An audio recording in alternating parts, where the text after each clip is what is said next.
Salve, salve! Sejam todos bem-vindos ao canal do professor Alex Nina.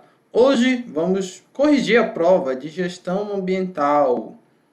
A primeira questão era: qual dessas teorias não se associa à escola neoclássica de desenvolvimento? As alternativas eram teoria do desenvolvimento, teoria do neodesenvolvimentismo, ecomarxismo, keynesianismo e linearidade de Royston. E a resposta era o ecomarxismo. O que é que todas essas aqui têm em comum?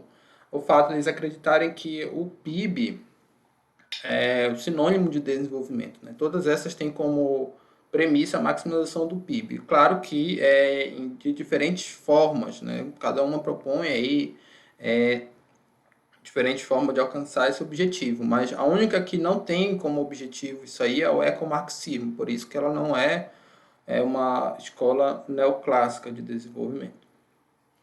A segunda, qual dessas características não é típica do desenvolvimento sustentável fraco? A alternativa A, substituição perfeita entre os capitais naturais, social e econômico. B, reversibilidade dos impactos ambientais. C, indicadores baseados em várias unidades. D, indicadores baseados em uma única unidade. E E, ausência de recursos naturais únicos. Então, o desenvolvimento sustentável fraco é aquela corrente mais flexível do desenvolvimento sustentável. Tá? Então, ela vai acreditar nisso aqui, substituição perfeita entre os capitais naturais e socioeconômicos. Vai acreditar na reversibilidade, vai ter indicadores baseados em uma única unidade. Tá? Aqui você tem, por exemplo, um problema que é ambiental, você pode ter um indicador ambiental, mas de certa forma você vai tentar traduzir isso para um indicador econômico, né? A economia ambiental tem muito disso, de você tentar colocar uma relação de custo-benefício econômico, inclusive dos problemas ambientais, da preservação ambiental também, de qualquer questão ambiental. E também vai acreditar na ausência de recursos naturais únicos. Aqui, de certa forma, a tecnologia vai poder suprir esses recursos naturais. Então, aliás, a tecnologia vai suprir a escassez de recursos naturais através de descoberta de novos recursos, métodos mais eficientes de uso desses recursos. E aí, então, a alternativa era C. São indicadores baseados em várias unidades. Isso aqui é típico do desenvolvimento sustentável forte, porque ele vai acreditar que indicadores sociais e ambientais eles não vão poder ser traduzidos adequadamente em indicadores econômicos e vice-versa também. Por isso que você tem que ter várias unidades para mensurar o desenvolvimento sustentável como um todo, né? Então essa seria a resposta. A terceira, a respeito das pressões do governo ao segmento verde de mercado. Assinale a alternativa incorreta. O governo pode pressionar o segmento verde de mercado através de punições. O governo pode pressionar o segmento verde de mercado através de incentivos econômicos. O dumping ambiental consiste no aproveitamento da legislação mais frouxa em um país para obtenção de vantagem. As multas ambientais podem proporcionar prejuízos consideráveis mesmo para as grandes empresas. A principal lei ambiental brasileira, a Lei 6.938, de 1981, foi de iniciativa popular. Bom, de fato, o governo tem duas formas principais de pressionar o segmento verde de mercado, que é esse aqui, a punição e incentivo econômico. O dumping ambiental, ele de fato significa isso, tá? O aproveitamento da legislação mais frouxa em um país para obtenção de vantagem. E as multas ambientais podem proporcionar prejuízos consideráveis, mesmo para grandes empresas. Só pegar o exemplo da Vale, quando teve a tragédia de Brumadinho. Recentemente ela foi ainda julgada e condenada. Uma péssima multa de 1 milhão por cada pessoa que perdeu a vida naquela situação. Então você tem aí, mesmo para uma empresa como Vale, claro, além do prejuízo da imagem da empresa, né, questão dos próprios acionistas que saíram da empresa, então você tem prejuízo sim. E a errada é essa aqui, olha, porque a Lei 6.938, ela não é de iniciativa popular. A gente estava no meio do regime ditatorial do Brasil, e o que é que aconteceu? O mundo todo estava discutindo sustentabilidade e o poder público brasileiro precisava dar meio que uma resposta para o mundo. Não era sustentabilidade ainda, não era esse termo que usava na época. O que se discutia era os conflitos entre desenvolvimento e meio ambiente, como conciliar essas coisas, que depois ia culminar com o termo sustentabilidade. Mas o governo se baseou muito na própria legislação francesa para fazer essa lei, e ela foi imposta para a sociedade. Por isso que ela, de certa forma, até hoje não pegou direito. Aos poucos a gente tem avançado em alguns pontos, embora nesses últimos anos a gente recuou, né, na legislação ambiental, principalmente nesse último governo. Mas é assim mesmo, né? Nunca algo vai ser sempre melhorando. Você vai, melhora, depois cai um pouco, tem um ciclo político que é natural. Então, mas de certa forma tem uma tendência positiva, apesar dos pesares, mas isso é uma tendência histórica, claro. Mas ela não foi de iniciativa popular. Seria o ideal, mas não é esse o caso, tá? Então aqui a resposta era essa. A quarta, a respeito das pressões do mercado ao segmento verde. Então, assinale a assertiva correta. Fazer parte do índice Dow Jones de sustentabilidade é algo apenas ilustrativo, não agregando valor à empresa. Não faz muito sentido essa aí. O princípio do Equador estabelece que os bancos devem oferecer linhas de financiamento aos projetos mais rentáveis do ponto de vista econômico, e não é. Existe o princípio da responsabilidade socioambiental e o princípio do Equador também, que é para bancos, e tem uma questão aqui socioambiental, tá? Não é baseado na rentabilidade, sim nas próprias os próprios efeitos socioambientais das atividades que os bancos vão financiar. Então, está errado também. As empresas de seguro exercem pressão para o desempenho ambiental de seus segurados, com vista a evitar danos vultuosos em decorrência de sinistro. Isso aqui acontece, tá bom? Existe essa pressão realmente do mercado de seguro. É porque você ter uma empresa que não cuida da questão ambiental e ela tem um seguro, é ruim para a seguradora, porque se acontecer o sinistro, você vai ter um prejuízo para a seguradora. Então, a seguradora vai de fato fazer quase que uma espécie de auditoria dessa empresa, não vai oferecer um seguro, ou pelo menos vai oferecer um custo maior para uma empresa que não está aí tratando bem de seus riscos, incluindo todos os riscos, incluindo o risco ambiental de um desastre, por exemplo, como foi o de Brumadinho. Na maioria das vezes, não vale a pena buscar uma certificação ambiental, em virtude dos custos da ela associada. Isso aqui também está errado, tá? Você tem aí vários benefícios, então é o contrário, na maioria das vezes vale a pena buscar essa certificação ambiental. Inclusive em mercados que ainda não tem no mercado consumidor esse apelo ambiental, né? Não tem essa consciência ambiental, mas isso é uma tendência global. Então, a ideia é que isso se torne uma regra em todos os mercados. Tá? Mesmo aqueles mercados que o consumidor sustentável ele tem um percentual pequeno do mercado, ele tende a crescer. Então, pelo menos no futuro, a empresa que tiver uma certificação vai estar se beneficiando e vai estar ali até, inclusive, sendo pioneira, né?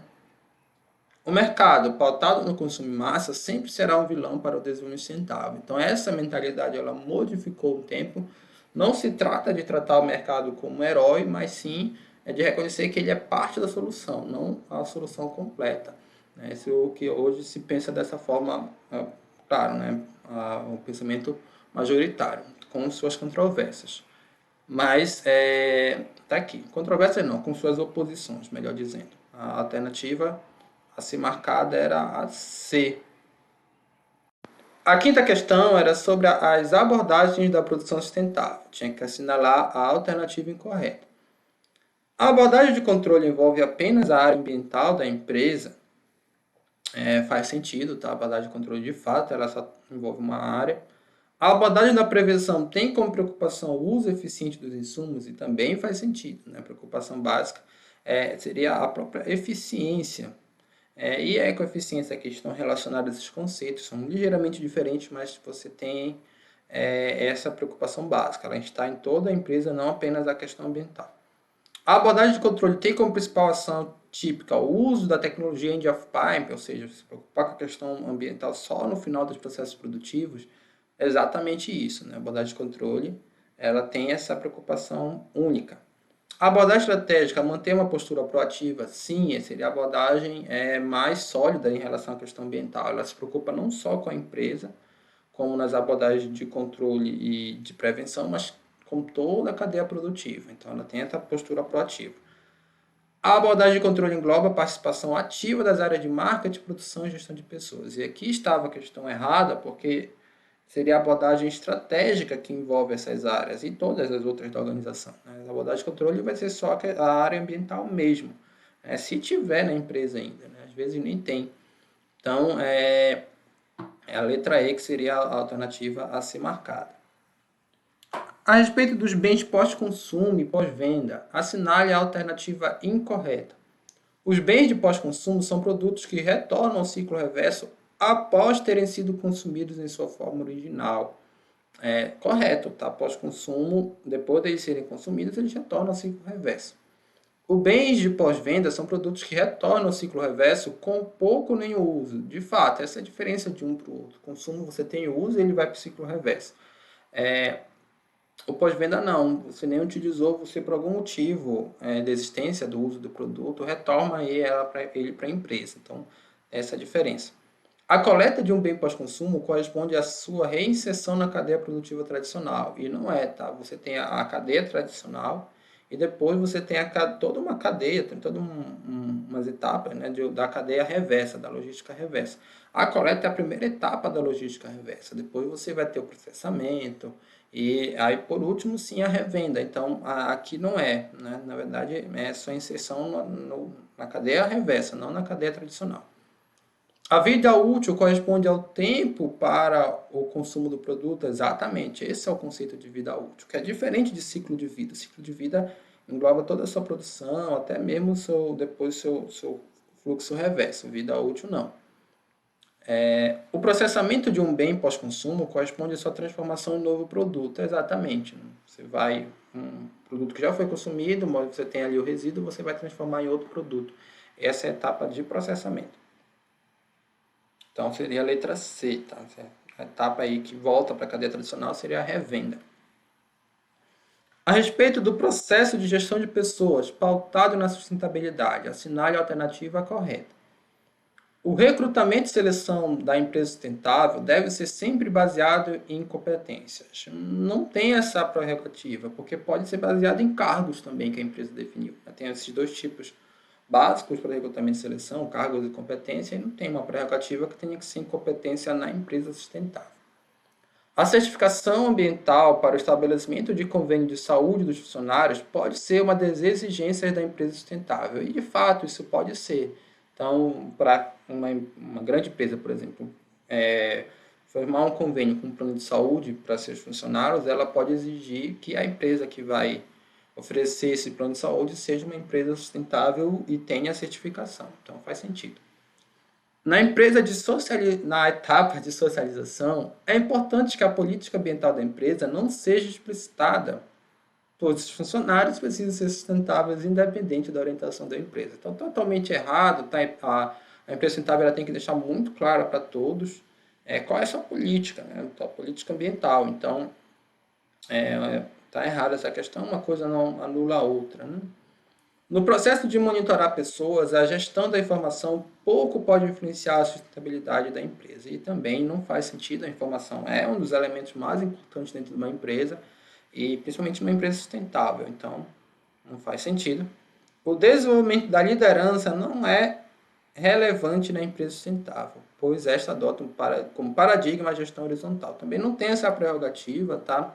E a liderança ela é importante mesmo nas empresas horizontais. Existe, claro, que as empresas verticais elas são mais centralizadas, mas a liderança ela vai ser importante em todas as empresas e na empresa sustentável muito mais, porque os líderes que vão estar à frente da questão ambiental eles precisam dar exemplo.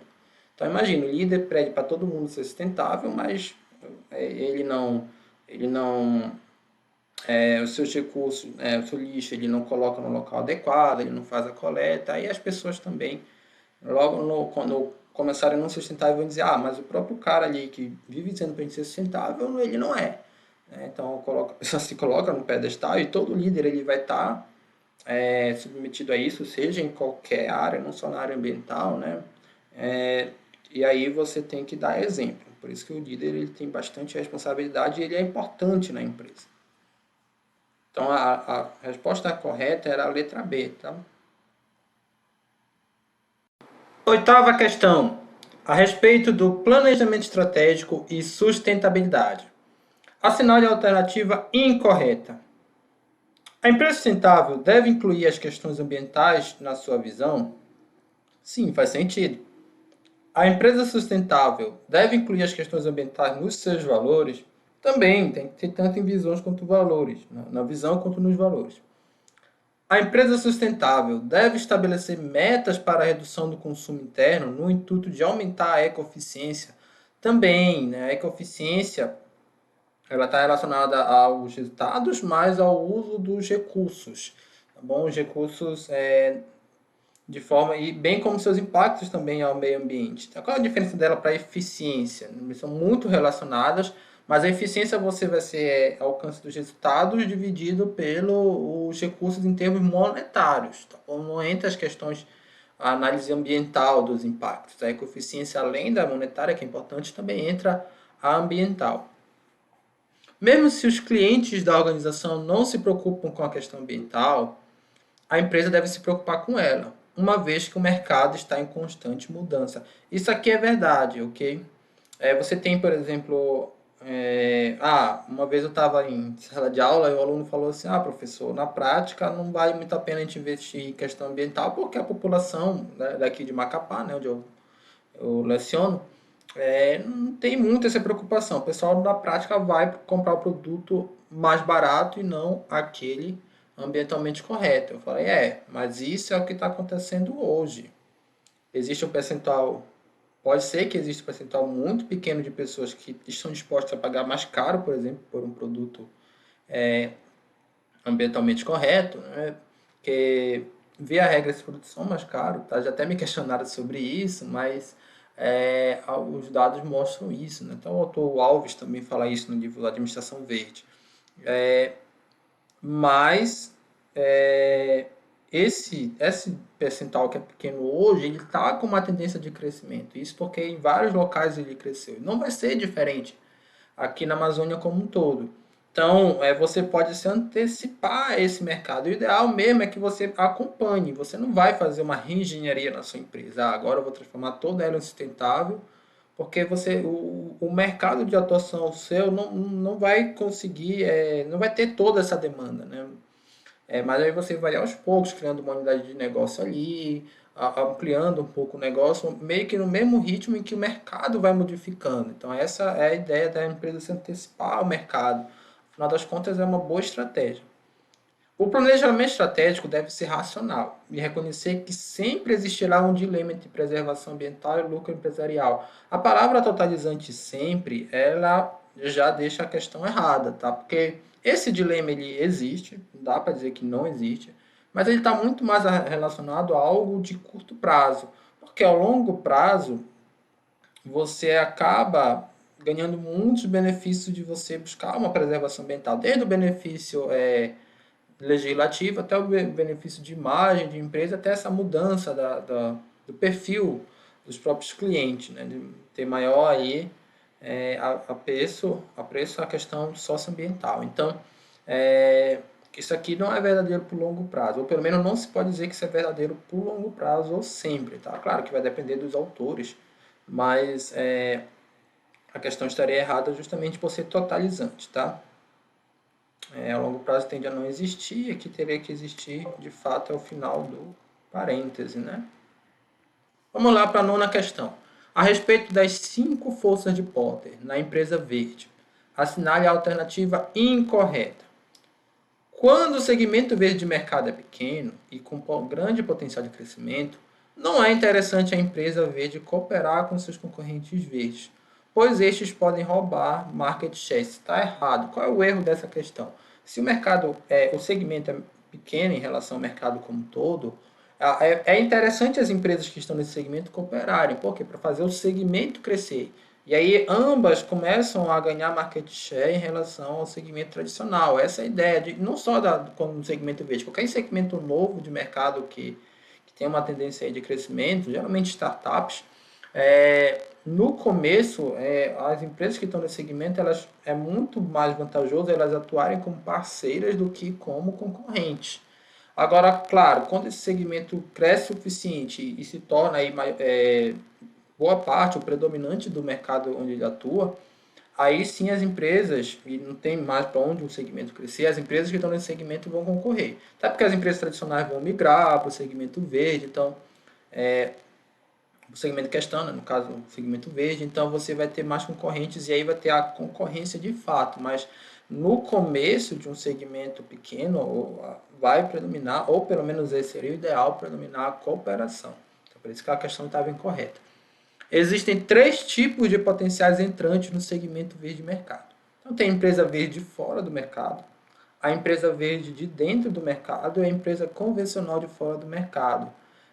De fato, existem mesmo essas três. A empresa verde fora do mercado, então a empresa verde que atua em outro mercado, ela vai diversificar para ser um produto ou serviço verde em um novo mercado.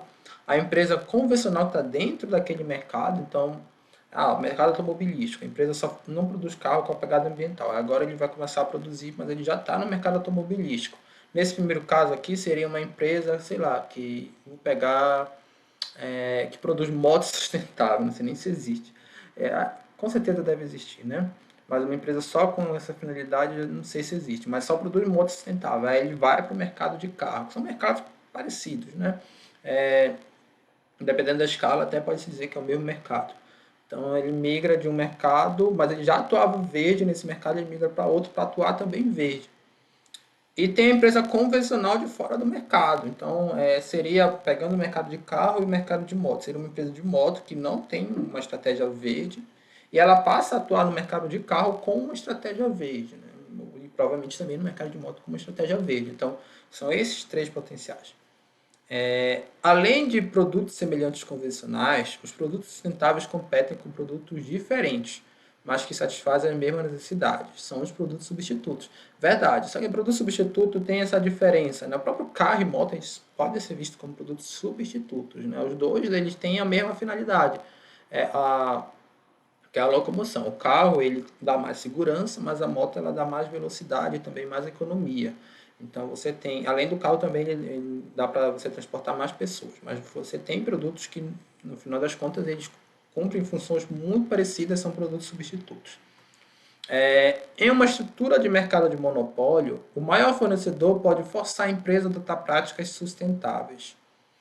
Faz sentido. O monopólio é quando o poder de barganha do fornecedor ele é alto. Então, se o fornecedor ele tem ali um grande poder de barganha e ele está querendo ser sustentável, provavelmente os que estão comprando dele, não necessariamente o consumidor final, né? Ele vai ter que se adequar a essas novas normas do fornecedor. Em uma estrutura de mercado de monopsônio, o maior comprador pode forçar a empresa a não ser sustentável. Também faz sentido isso aqui. Porque, porque tanto que ele pode forçar a ser sustentável como não ser sustentável. Então, essa questão também estava correta. Na verdade, aqui era a primeira, não sei nem se eu falei certo, porque aqui tinha um não, né? Acho que eu falei muito no sentido de que era interessante a empresa cooperar, só que a questão dizia que não é interessante, por isso que a questão estava errada. Né? Acabei passando em branco aí no raciocínio, mas a resposta era a letra A. Né? Por toda a explicação que eu falei que era importante a empresa cooperar, você só inverte a lógica e diz, então se é importante cooperar, é porque a questão que diz que não é importante ou não é interessante está errada. Então, beleza. Vamos para a décima. A respeito do processo de implantação do SGA, assinale a alternativa correta. O Sistema de Gestão Ambiental é um documento elaborado pela alta administração para descrever o conjunto de objetivos relacionados à sustentabilidade organizacional. De fato, SGA é elaborado pela alta organização, tá? Tem um viés estratégico. A estratégia é a fase de avaliação da necessidade de implantação do SGA, que o tomador de decisão deverá, com auxílio ou não de uma consultoria, responder à pergunta: onde estamos? Aí a estratégia, a fase de necessidade de implementação do SGA, geralmente é a prática. Né?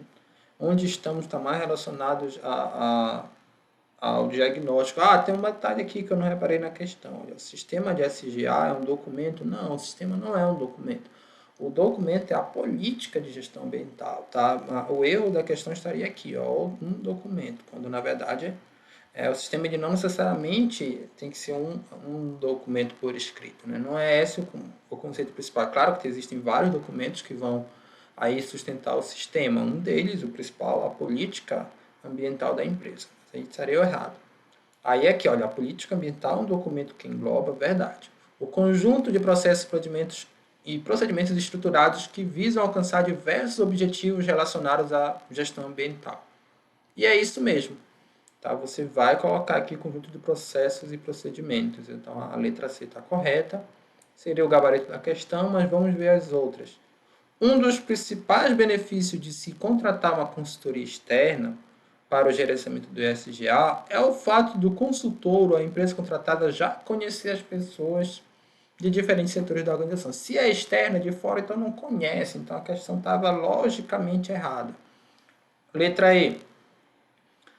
Ao escolher implantar um SGA, a empresa necessariamente visa obter a ISO 14001, visto que essa certificação é a que proporciona a maior vantagem competitiva. Não, né? Tem várias outras certificações, inclusive do Instituto Ethos, tem a certificação da GRI, tem outros selos ambientais próprios de cada mercado. Então, não necessariamente, claro que a ISO é a mais famosa, mas não é a única, né? Então, de novo, uma questão totalizante que estava errada por esse viés.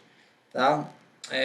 Aqui a letra C, a letra B, olha, diz que é o próximo slide, que são a determinação do nível de SGA. Olha, são as etapas para você determinar o nível de SGA. Quer que você tenha uma empresa e aí você quer implantar um sistema de gestão ambiental, mas qual é o nível? Será que eu vou ter que buscar aí a certificação ISO 14001, que é a mais seria o nível mais elevado, uma certificação menor, ou só tem que cumprir a legislação ambiental? Aí você tem que responder essas questões relacionadas a essas etapas. A gente viu isso na aula que está aqui no canal.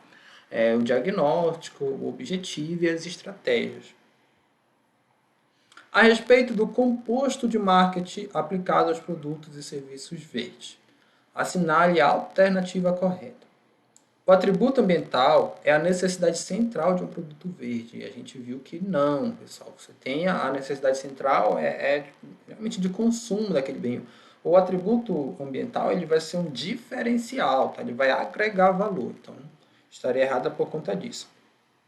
Na prática, muitas empresas verdes usam o preço dos produtos convencionais como referência para os produtos verdes. Normalmente com um sobrepreço de 30% a 40%. E o Alves fala isso claramente, a gente falou na aula também, e falamos ainda há pouco também, que você tem certo parâmetro do convencional para o verde geralmente ele é cobrado um pouco mais caro nesses percentuais, porque ele precisa de mais atenção até, né, para você. Às vezes os insumos são mais caros para serem ambientalmente corretos, você tem que ter mais cuidado. Além disso, também tem uma questão que é do mercado, porque geralmente em economias monetizadas, os clientes sustentáveis eles têm uma renda per capita maior, e você pode cobrar mais caro também por uma questão de demanda. Então, além por uma questão de custo, tem uma questão de demanda, e que seria viável economicamente você cobrar mais caro, já que você está ofertando um diferencial para esse cliente. Ok? Então, você tem isso aqui. Seria a alternativa correta. Dar brindes com apelo ambiental não contribui para a promoção da marca verde, uma vez que os clientes não enxergam valor em algo que foi dado gratuitamente. Isso aqui está errado também, né?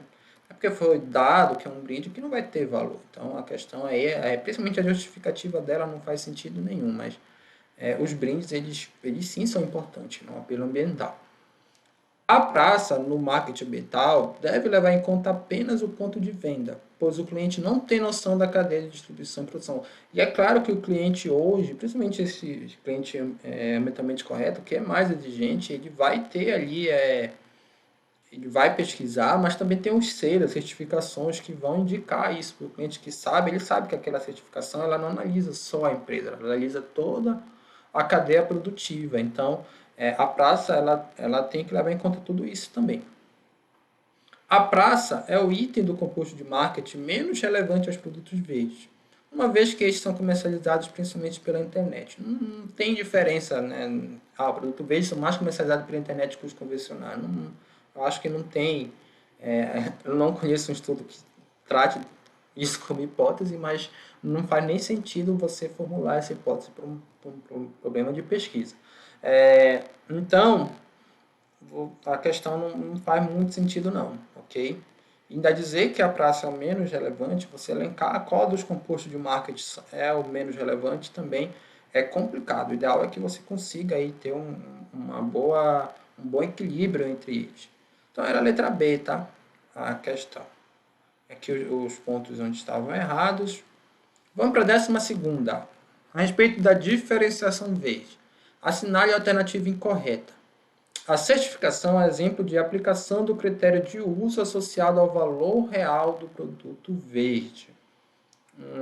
Certificação seria o critério do valor ideal, né, do produto verde. Porque a certificação ele está indicando, mas ele não é a prática. Você vê um selo verde, você tem a ideia de que aquilo é sustentável, mas a prática você precisa.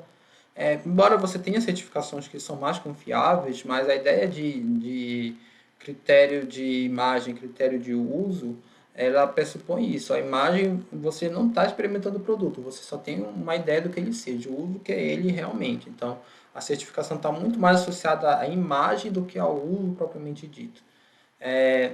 Então, seria incorreto, já seria o gabarito, mas vamos para outras. Considerando que a empresa verde prioriza o valor ao invés do preço, seu foco deve ser primeiro na fidelização do cliente em detrimento de market share. E a gente falou no canal bastante sobre essa diferença de valor e preço. Isso é fundamental que o administrador entenda essa diferença. E de fato, as empresas verdes tendem a priorizar valor ao invés de preço, né? A gente falou que os produtos são até mais caros por conta da renda e são pessoas que geralmente estão dispostas a pagar mais caro.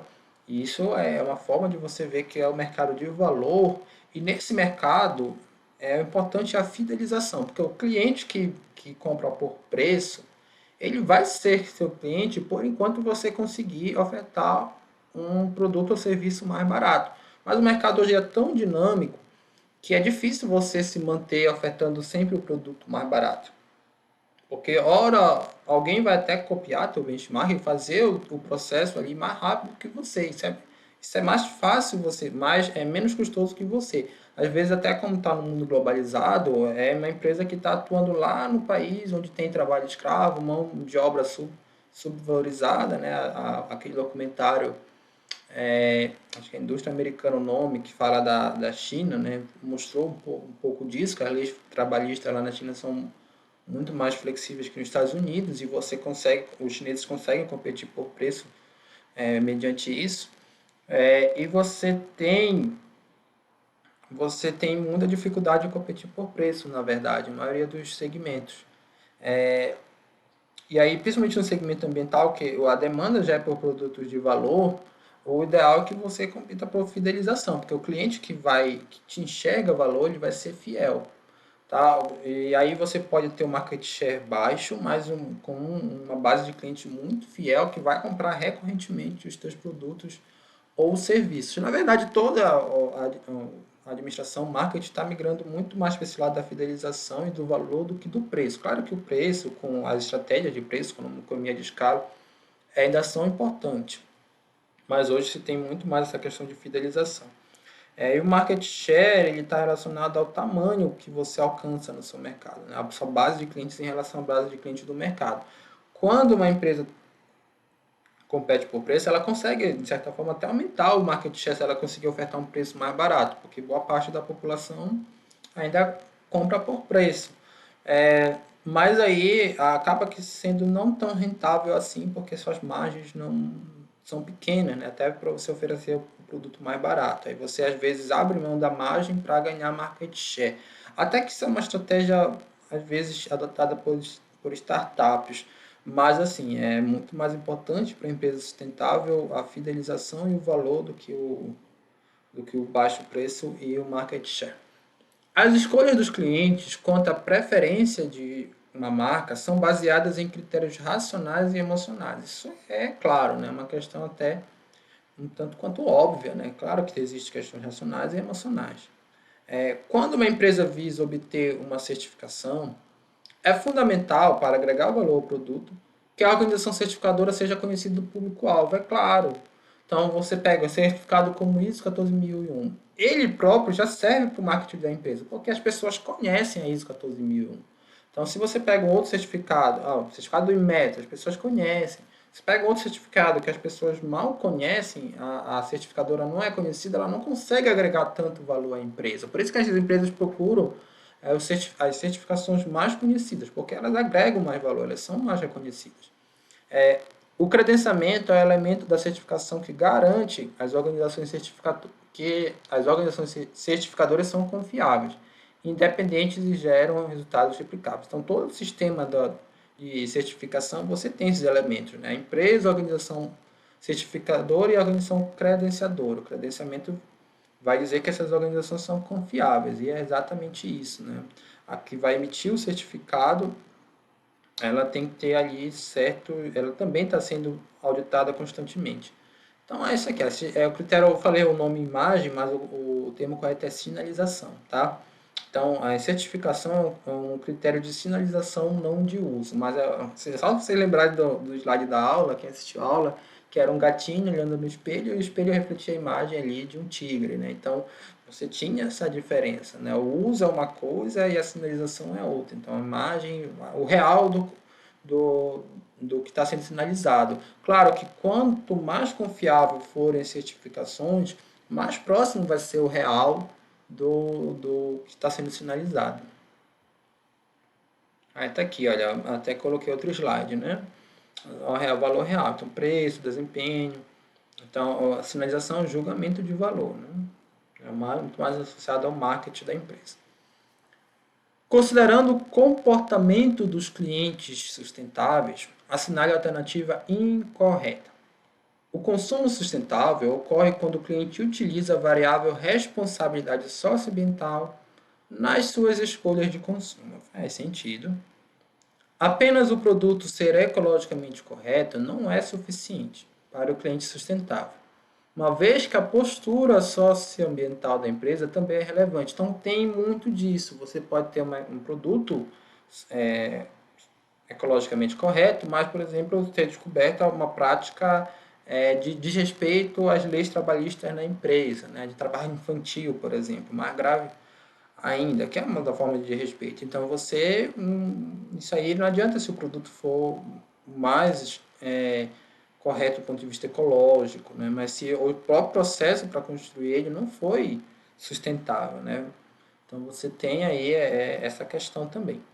Em virtude do avanço do conservadorismo e do liberalismo, o percentual de clientes sustentáveis vem reduzindo no Brasil e no mundo. Então, a resposta já é incorreta, a questão já é incorreta por conta disso aqui, né? Se só tivesse isso aqui, já estaria incorreta, mas aí você associar isso ao avanço do liberalismo e ao conservadorismo, é assim.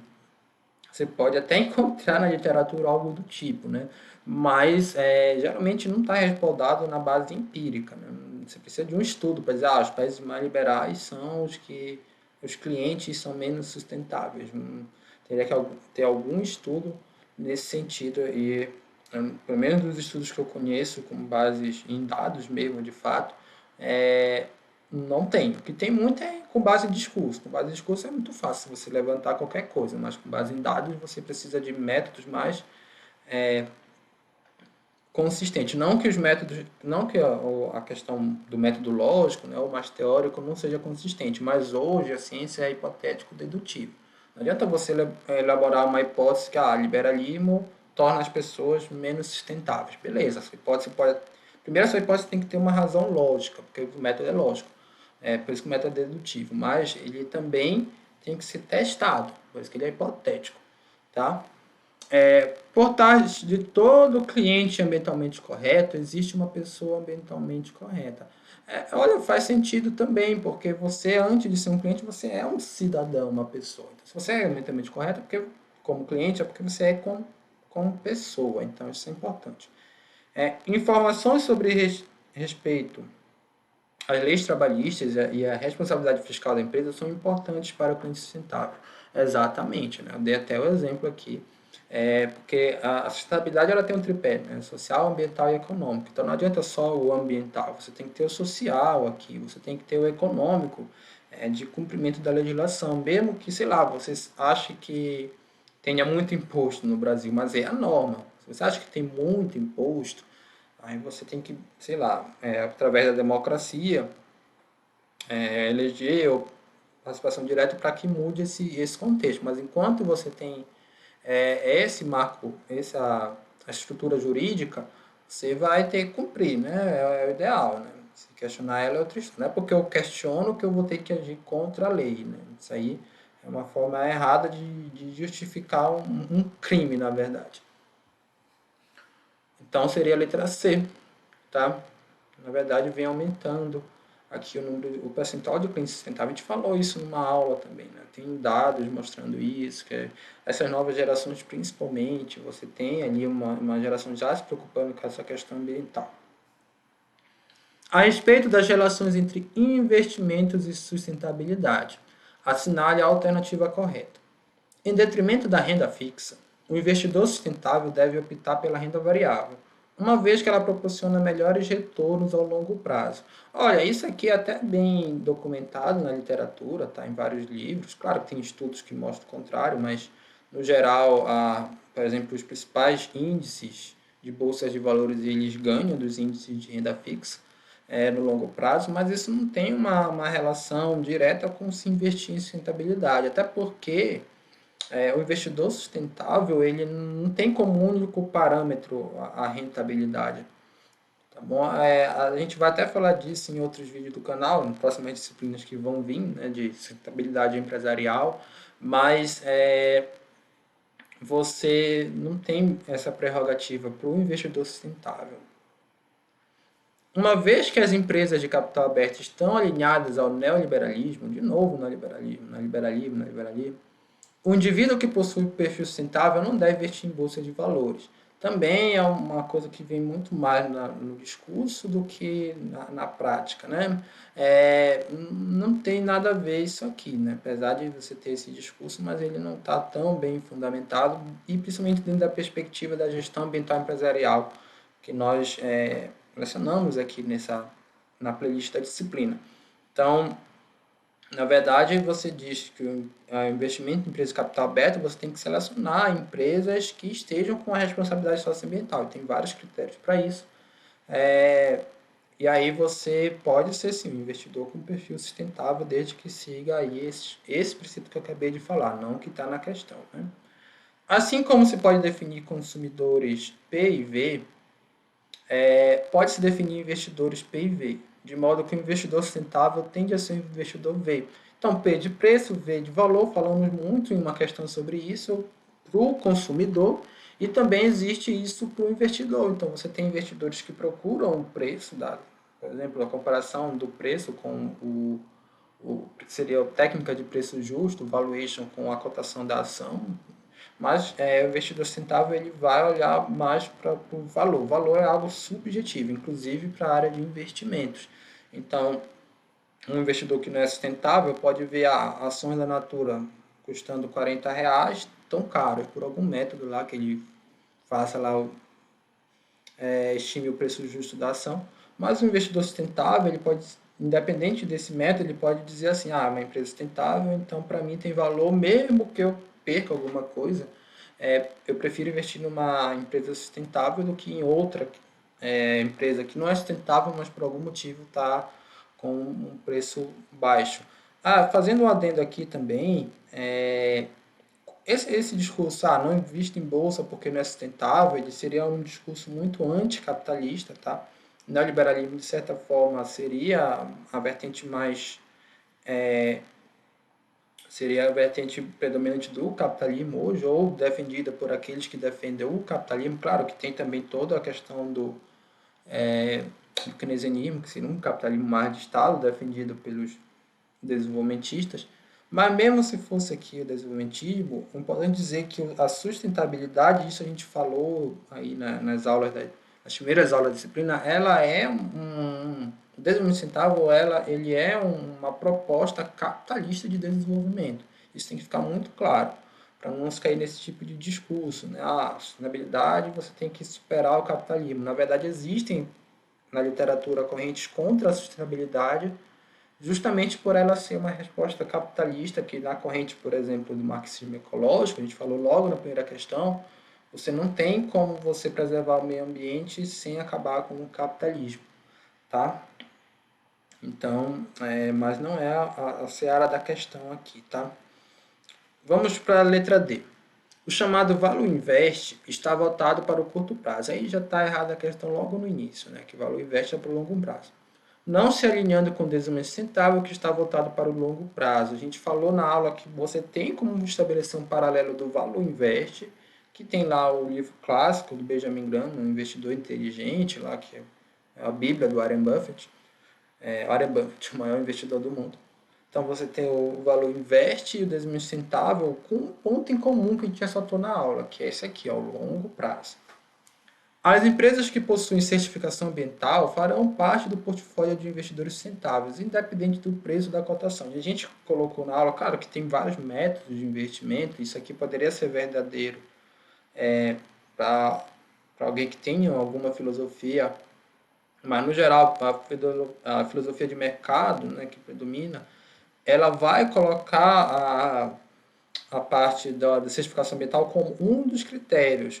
Outros critérios vão ser o próprio preço, né, em relação à cotação, o valor da ação, pelos métodos talvez tradicionais de contabilidade. Então, a gente deu até o exemplo que você pode ter uma empresa sustentável, que pelo critério da sustentabilidade ela ia entrar numa carteira de investimentos, mas por o critério do preço não entraria. Na verdade, é bom que você tenha vários critérios para selecionar os seus investimentos, né, na visão de um investidor, não só em ações, como em outros tipos de ativos também.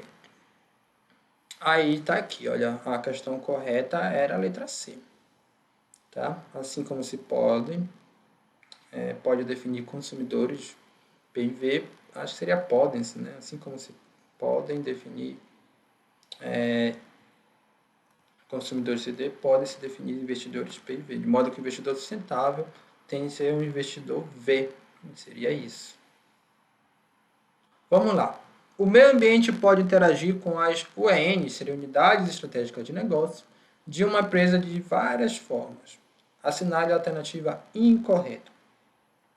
A questão ambiental pode ser considerada como um custo difundido para todas as UENs. Questão ambiental como um custo difundido, geralmente a dizer que a questão ambiental é um custo já é complicado, né? Então, geralmente é visto até como, tem que ser visto para a empresa sustentável como um próprio investimento, ao menos de marketing ambiental, né? A questão ambiental pode ser adotada para evitar riscos, a exemplo do rompimento de barragens, isso sim. A questão ambiental é importante para a formação de alianças estratégicas. A exemplo de matrizes que exigem certificações ambientais em suas franquias. A gente falou também muito desse exemplo nas aulas, né? Então você vai abrir uma franquia da Volkswagen ou da BMG. BMG, ambas as empresas elas têm certificações ambientais. Claro que para você abrir uma franquia num município como Macapá, você vai precisar também cumprir certos parâmetros ambientais. Na estrutura de mercado de monopsônio, onde o comprador tem um grande poder de barganha, caso o principal comprador seja ambientalmente correto, os vendedores deverão adequar suas estratégias sustentáveis.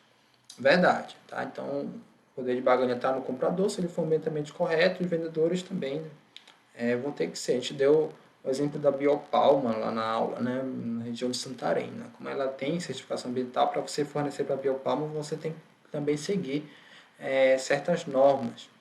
O meio ambiente pode ser inserido como uma UEN própria dentro da empresa. Pode também ser uma UEN própria. Ela pode estar difundida ou pode ser uma UEN própria. Então, estaria correto e, na verdade, o incorreto seria A, tá?